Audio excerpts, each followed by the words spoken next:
People say, you can't talk about this. Why not? There is a societal pressure. It's coming from, the pictures that we're seeing. They're always portrayed as thin, firm, in good shape. But a lady who refuses to color her hair, she gets all kinds of hate and nobody really says anything about it. So what do you notice about our culture, first of all, that is so anti-aging? Welcome back to Truth Talk, everybody. This week's Tea Time is going to be just a little bit different.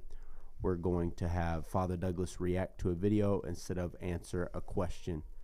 So, have 1 year of not looking at a single immoral picture, not abusing yourself a single time. And what if you're young too?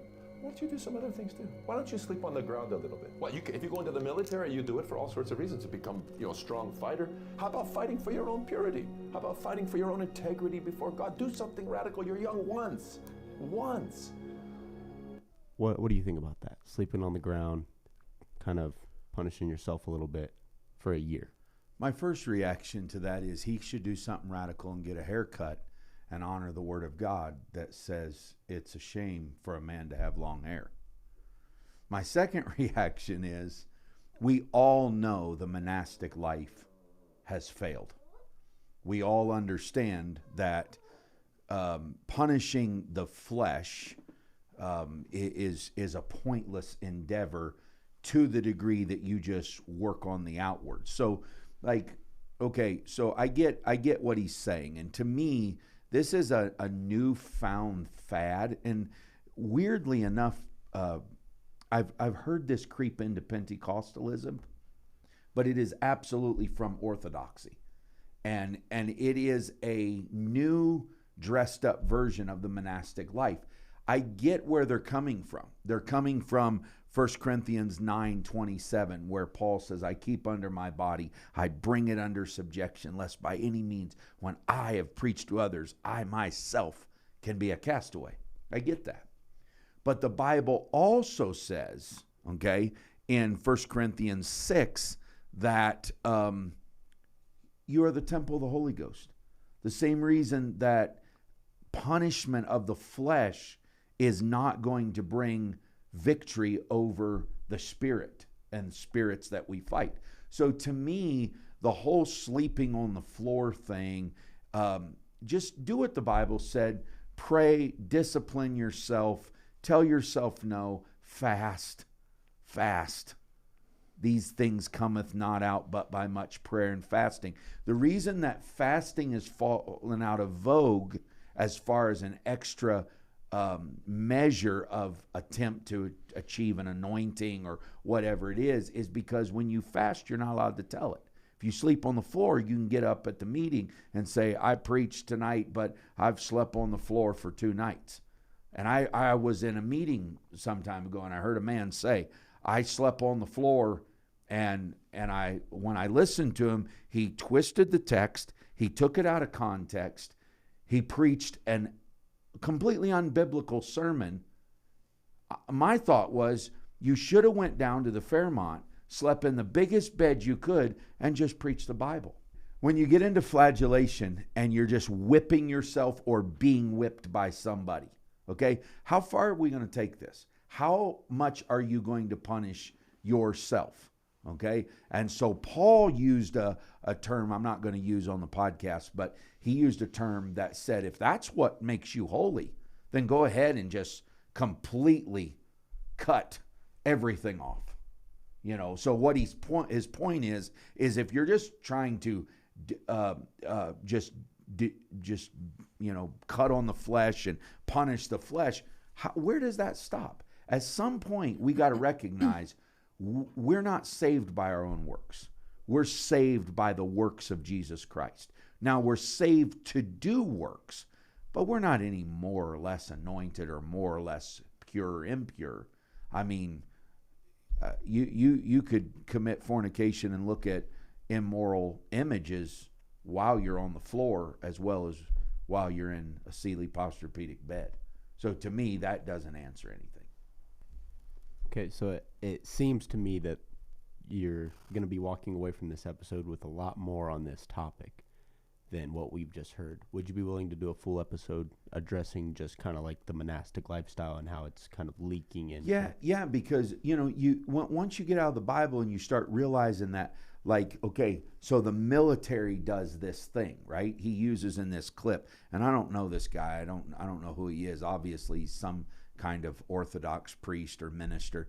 But when you get out of this, are we really competing against the military? Is that really what we're doing? So like, what are you going to do? Go set all night long in the surf and the waves freezing cold in San Diego, crashing on you to earn an anointing? Not me. I'm going to be obedient to the Bible. I'm going to pray desperately and hungrily because I am a desperate sinner without God.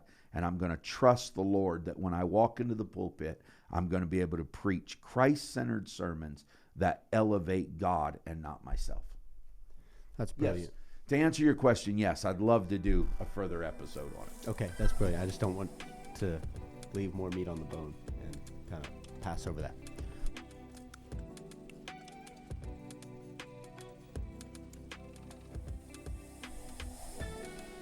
You're on. Welcome back to Truth Talk, and I'm excited today to continue what I was talking about last week. Now, when I was talking to you last week, there was probably a bit of interest around it because, again, why is a bald-headed, middle-aged guy talking about dyed hair? And let me preface this by saying that I am not pastoring, okay? So I'm not presenting this argument or this discussion or conversation in a pastoral vein. Okay, I'm also not saying that it is a heaven or hell issue. I know what I teach and preach in my own local church about this.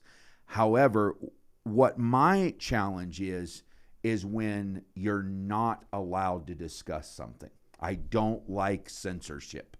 And so I've spent my adult life collecting books and material on censoring and censorship. And so I'm very resistant to that. So what originally got me going about this is there was an article in the Economic Times about this, and that's what initially set me off. Now, as per my promise last week, that I would have on a special guest, quite possibly the most special guest that I could ever have on my podcast. And it may be the first time and the last time, but my wife, Malia, is on the podcast with me. So thank you for being here. You're welcome. This will be the first episode of Truth Talk that you have ever listened to. So welcome to Truth Talk. Thank you. Okay, so just to catch up a little bit so that we're on the same page. Last week I talked about this article in the Economic Times. And it quite literally says, be an Usha. Am I saying her name right? Usha Vance? Usha. Mm-hmm. Okay. Be an Usha instead of a Kardashian. Okay. This isn't Vogue even. Right. Which I would expect Vogue to weigh in on what a woman does with her hair and right. stuff. This isn't Women's Health. Is that like one of the big magazines, or something? Maybe. Yeah. Yes. So this is the Economic Times. It was in the Wall Street Journal. It was in the Economic Times.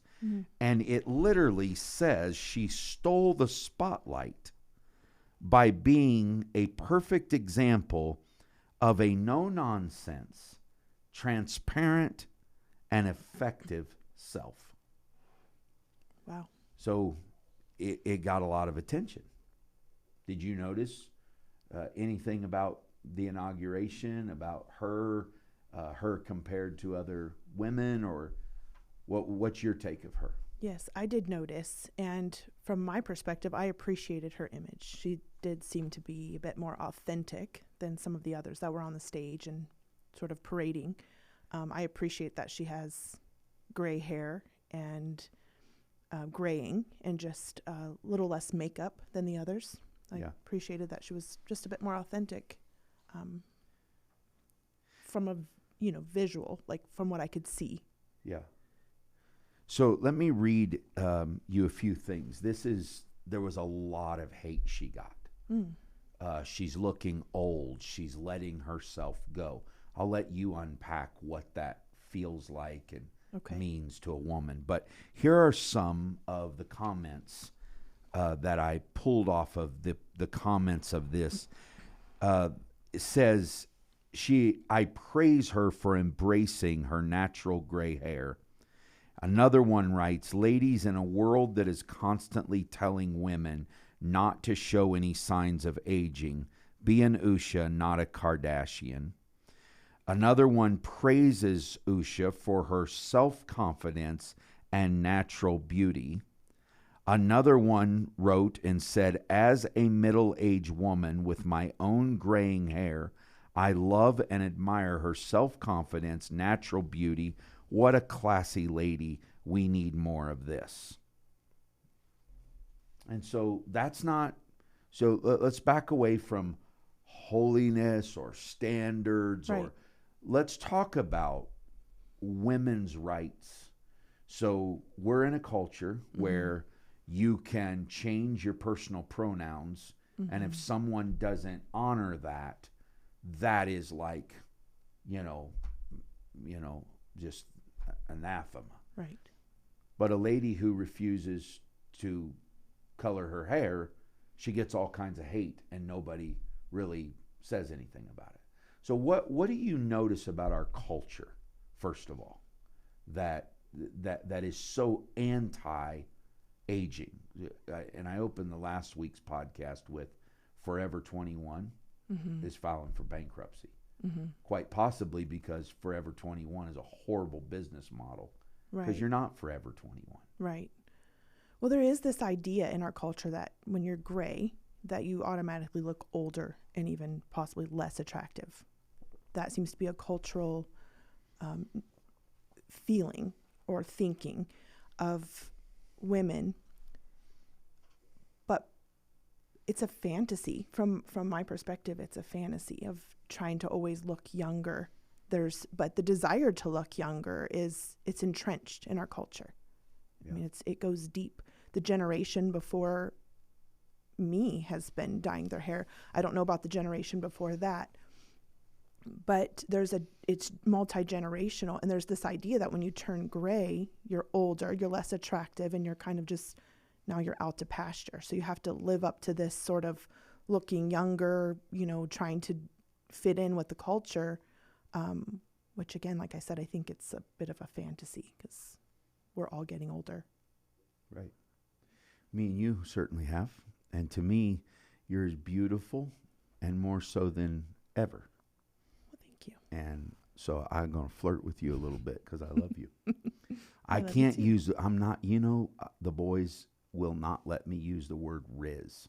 Oh, No, I'm not allowed to say Riz. It's what's it mean? Well, it's like, charisma. Riz is like, I'm flirting with you. I'm using my powers.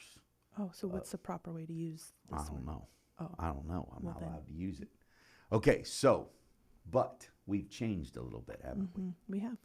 And to me, I love you, and I think you're beautiful, and I wouldn't want you to have to live.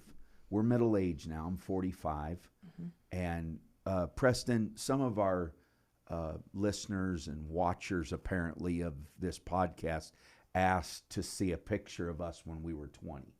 So put up a picture of us when we were 20 years old, and this is when we got married. And you're beautiful, but you're beautiful today. Okay, I wouldn't want you to have to live under the pressure of being or looking like you did 25 years ago, 26 years ago. Okay. So I am sure that there are other women who are looking for someone to talk about this, right?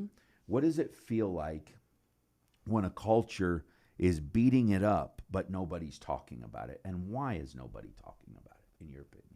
Yeah, it is interesting. I've wondered the same thing. As I started to age a bit and notice that I'm getting gray hair, I do start to notice whether or not other people have gray hair. And I have even struck up the conversation a few times about who does and who doesn't. It is fascinating because some people are willing to just let their hair turn gray, and some aren't willing to accept the fact that they're turning gray. So they start altering the color or highlighting or whatever. But for me, I find it disturbing that it takes, even reading, in some of the reading you read about these things, why does it take gumption or courage to go gray? That's interesting to me. Yeah. When it is just, like I said, it's us, it's authenticity. We are all getting older. There is no one that's staying young. No one gets to be forever young. Right. Okay, so we both have read this book. This is a book by Ann Kramer called Going Gray. She is not a Pentecostal in any way. She is a regular secular woman who works in journalism. Let me read you something. At one point she was interviewing people who were trying to get in the movie industry in Hollywood. And I talked about this last week. Why does Hollywood prohibit this, right? Because even though you're 70, you got to look like you're 20. Right. Which they never really do, No. do they? Okay, so she says, it's your job to be vain in my business. She said, sitting there without a speck of makeup. We actually call the hair and the makeup people the vanities.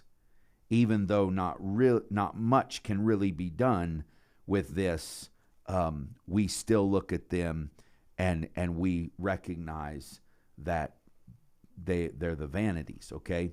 So you think about women and the pressure and pressure from other people. This whole Right. book is about this woman who kept trying to advance in life, and people, and inside they just keep getting hammered. You will change this, even to the point where I ended the podcast last week, where she went for an interview, and the casting director basically said, have you ever considered getting your breasts done?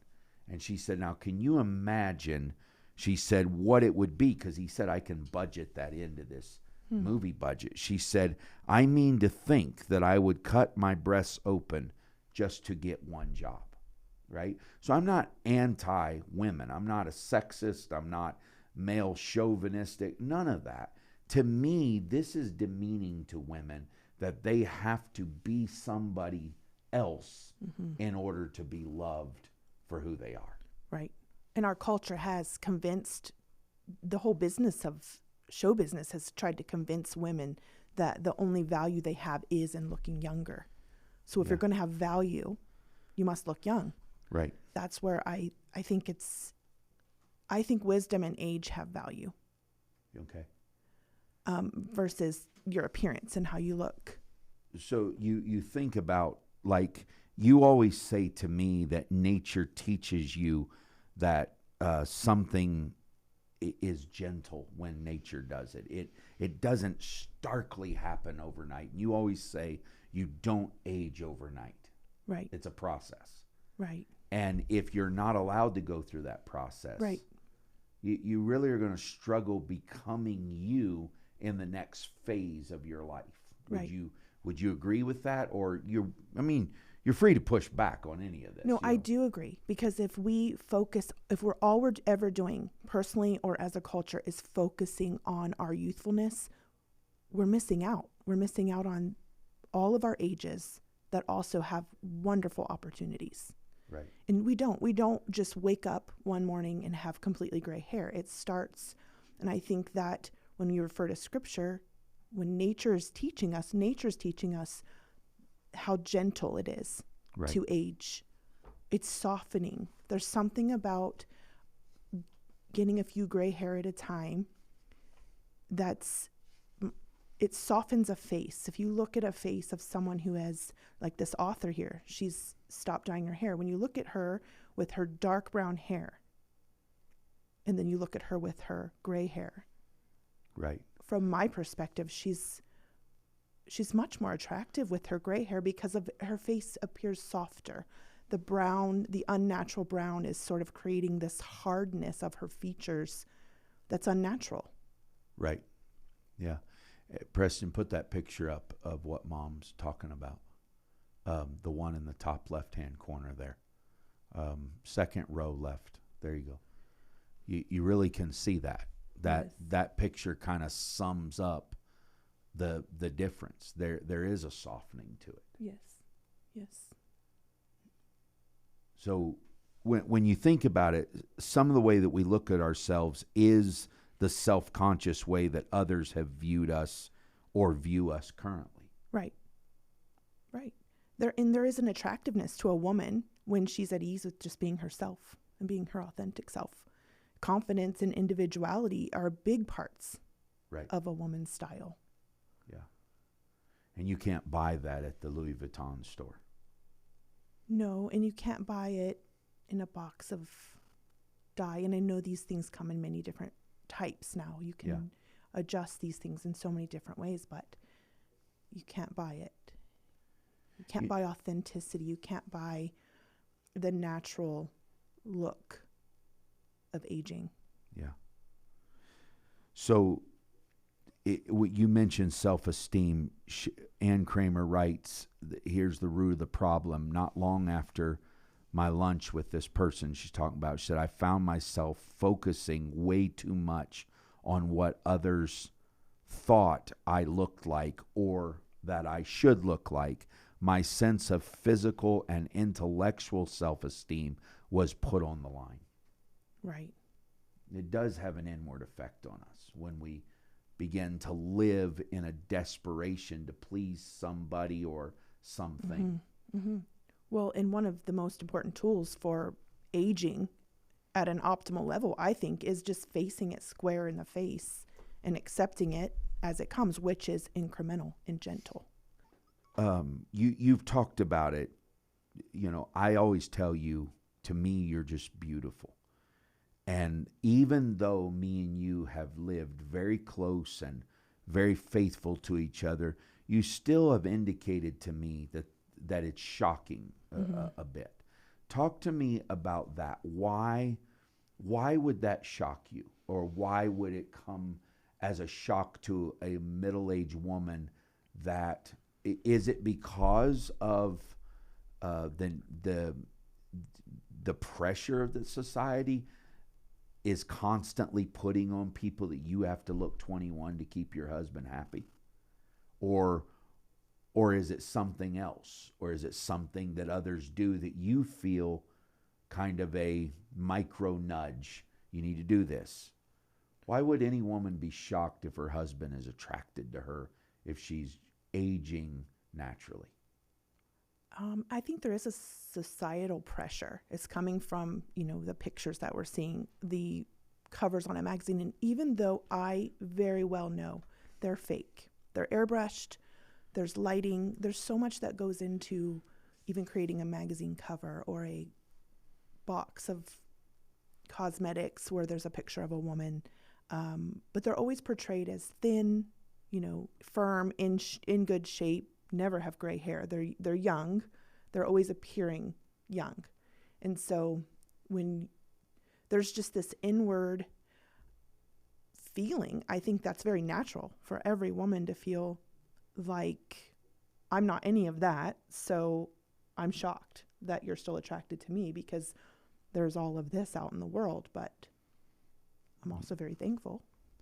Yeah, so that's a little troubling to me as a critical thinker. I when you say that and we're talking about this, it's shocking to me, okay, that, and I want to tell you as a husband that's in love with you, you don't need to be someone else for me to be attracted to you. Yes. You see what I'm saying? Right.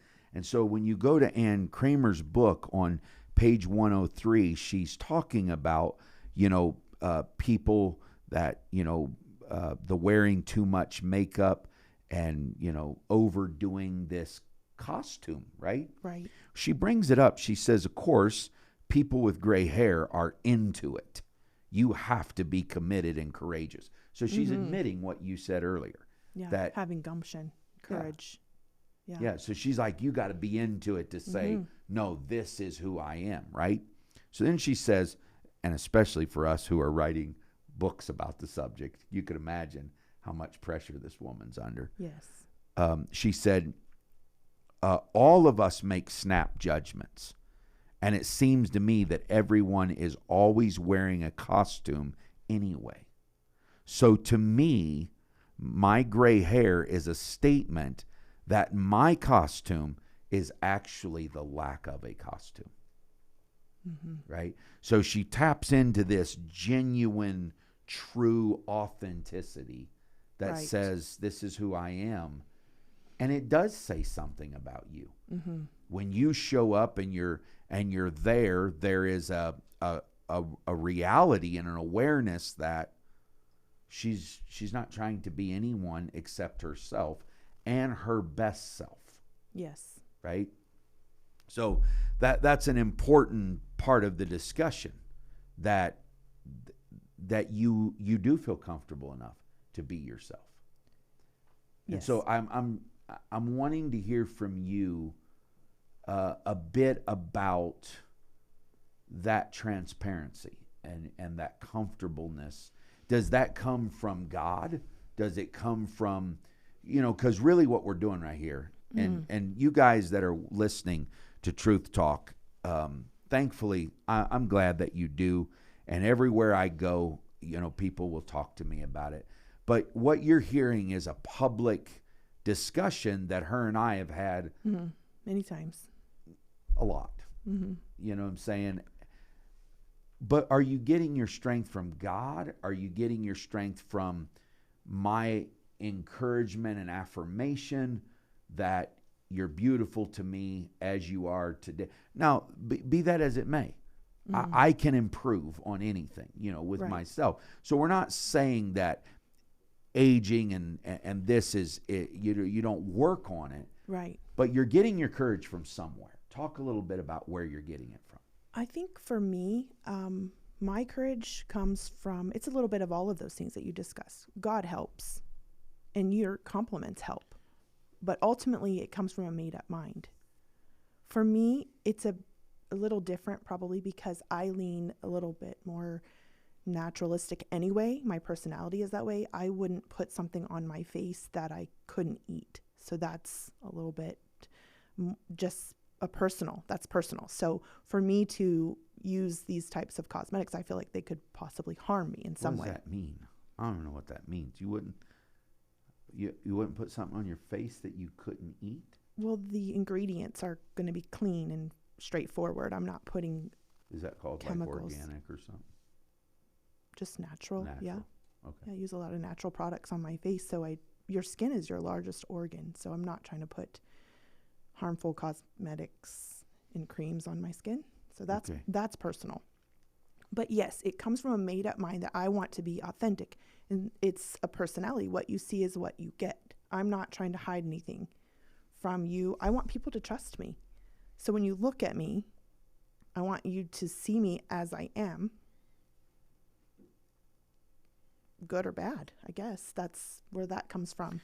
So that's a fascinating link that you've made. You're connecting a bit of transparency and authenticity with trustworthiness.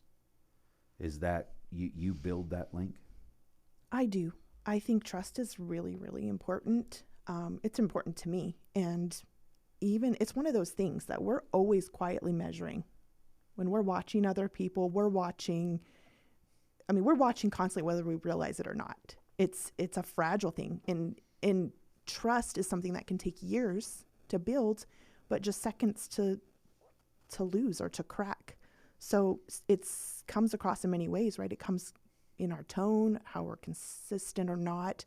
through our eye contact. It could be something like how we handle small talk or silence. So all of these things are sending signals. So it's not like always about perfection, but it's more about kind of, can I count on you to be real with what you're saying?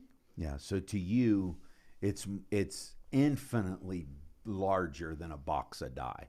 It's a box of questions. For me, it is. Yeah. It poses a question. So if you're willing to color your hair and kind of hide the fact, whatever you're hiding, Yeah. it could be gray or it could be hiding just your natural color because you don't like it.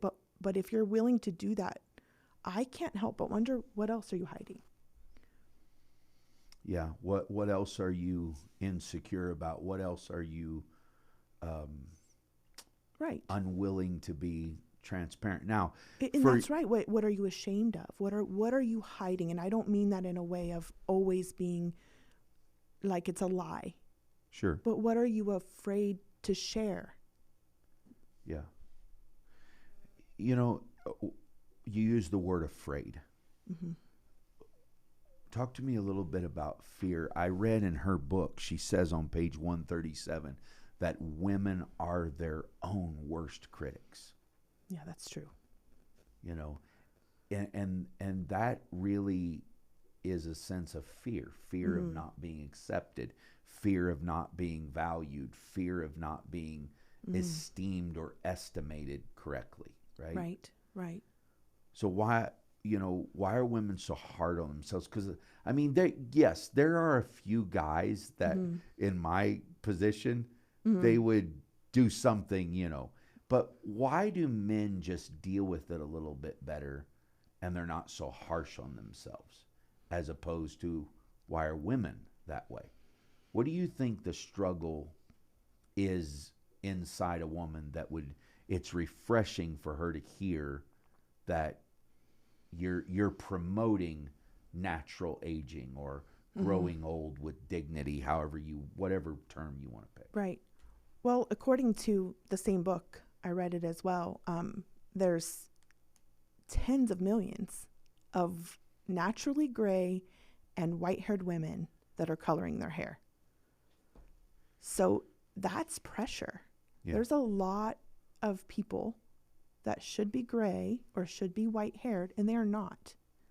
Right. So again, I think it kind of goes along with this fantasy more than a reality. So anytime there's a fantasy, it creates pressure because we can't all live up to that. And not all of us are even willing to try. So Yeah. it sort of creates this, I think she said it like this, she called it an infinite feedback loop, where the more generational, women are dyeing their hair, then their daughters naturally think, oh, my mom dyed her hair, then I should dye my hair. So we're not ever seeing really a lot of women confident to be gray. Yeah. And that's, for me, as a woman and as a mom, that's not something I want to pass on to my children. Yeah, that's a beautiful way of articulating it. In case you're listening to Truth Talk today and you hear Douglas and Malia Walker talking about this, and in case you think, oh, they are so legalistic, go read how do you say her name? I don't have time to watch anything, so I get their names wrong. Is Meryl Streep? She's a older movie star. Yes, I'm not sure how to pronounce her name. Meryl Streep, and she talks about it, page 107, and in this book she talks about is gray hair illegal in Hollywood. She talks about a woman named Sigourney Weaver, Susan Sarandon, Jamie Lee Curtis, who's 50 years old, and they all have pushed back and said that they are not getting plastic surgery. Malia, you would not imagine, when I started reading in just in prep of this podcast, you would not imagine how cruel people are to these women who, and I guess there's one woman, Jamie Lee Curtis, whoever she is, she's like on a one-woman campaign to age naturally and gracefully, right? Right. The things they say to her and about her are some of the cruelest stuff. Like if you read like comments around the Oscars or what, it's just cold, right? And so it's very shocking to me, Right. in a world where you're supposed to be liberal and you're supposed to be accepting of almost everything. Yeah. Why are you attacking someone like this, right?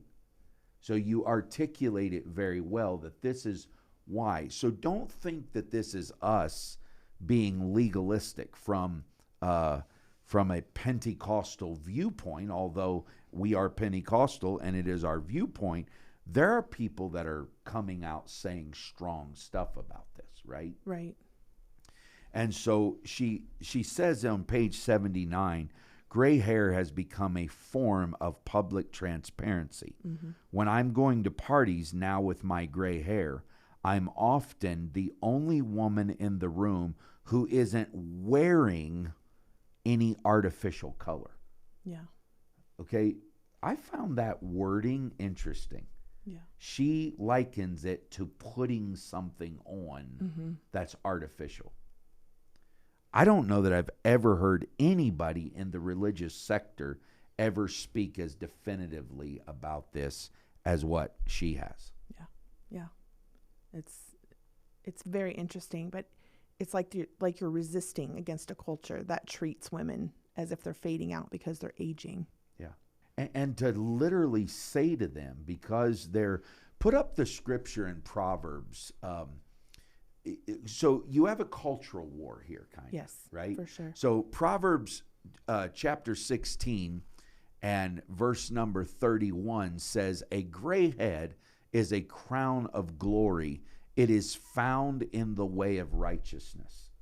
So the gray hair is a crown of glory.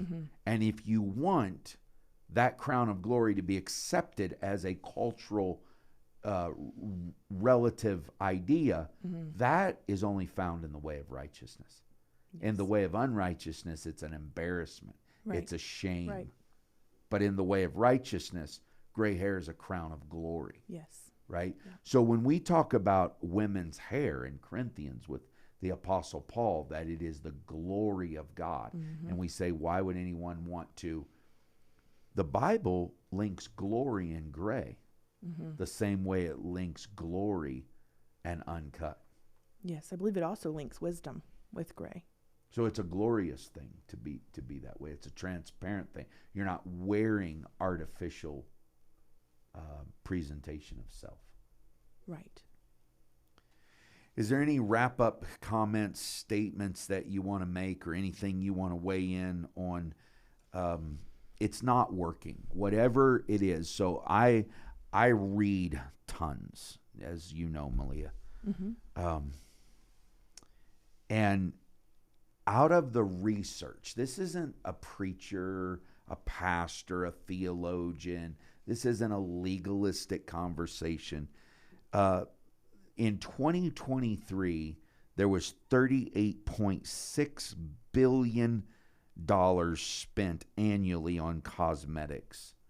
And they interviewed, questioned, polled, and found it has a result of a low degree of happiness.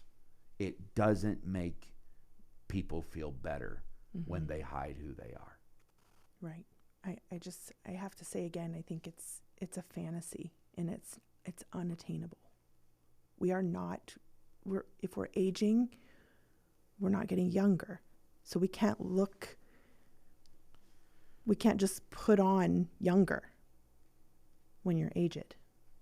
Right. And so I think but it is also a made up mind of, I am getting older, and I choose to get older with grace, with confidence, with dignity for myself, for others, and for the next generation, so that they can see what it looks like to be authentically aging. That's good.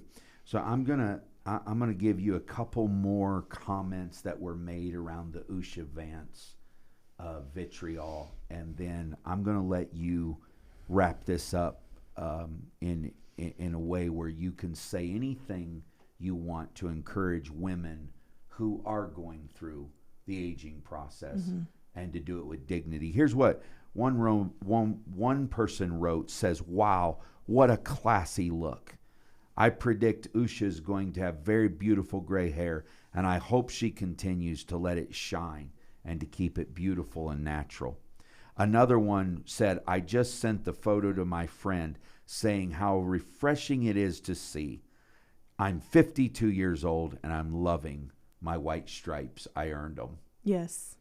Yeah. And then another one says, in all caps, screams, "We love her. Rock on, Usha. We have your back. I love that she is not dyeing her hair. Signed, another woman who is aging naturally and gracefully." It feels good to hear that kind of mutual affirmation and encouragement. Is there anything you want to just say in that regard and in that vein? I think I can relate to that. I feel like every stripe, I've earned them. There's a few people in this room that have caused me to have go easy. some of these gray hairs. So That was a little uncalled for. She's definitely talking about Preston. I want to say officially on the record, I caused none of those gray hairs. You might have. Yeah, I think it's just part of it. It's just part of aging, and I don't despise it. I think that it's one of these things that you just have to accept, and it's not easy for everyone to accept. So for me, it's a determination. Maybe it's courage, maybe it's gumption, as we said before.